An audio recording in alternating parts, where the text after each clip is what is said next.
tena batikunerana rehefa nezakao mba ho madio amiko vavonana ny andao ny loroko taloha de toy ny lesiao ka ny lahitalao nahoanano ao raiko no ny vatasa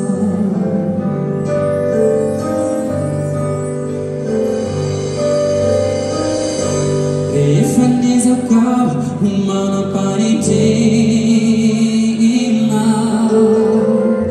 ka hoe afoira toe tsara tsy mahonena rehefa nezakao mba hompandefitra vao maika atao miasay ireo mpanohitray de toy ny resy ao ka ny lahitalao nahoanano ao raiko no ny vatesao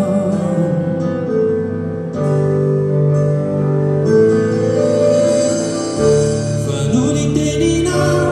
izay mampahery ahy hoe tsy misy fiadanana ho any ratsy fanahy fa efa bafetra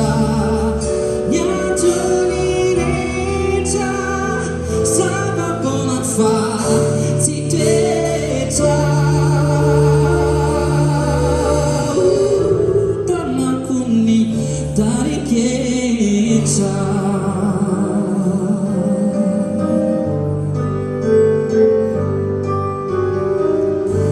rehefa nezakao ho mpampihavana fa ny fifandrafina tsy mampiadana rehefa nezakao ny amela heloka vao maikireo indray no toandrendrika de toy ny lesy ao ka ny lahitalao nahoanano ao raiko no ny vatesao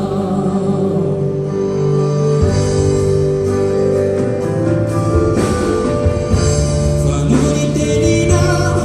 izay mampahery ahy hoe tsy misy fiadanana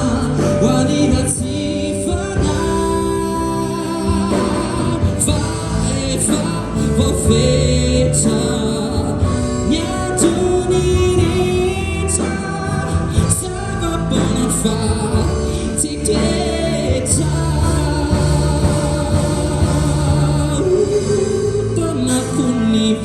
tariketra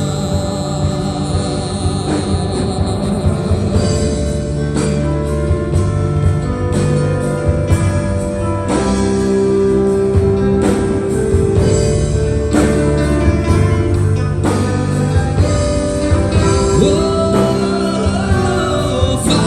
efa voafetra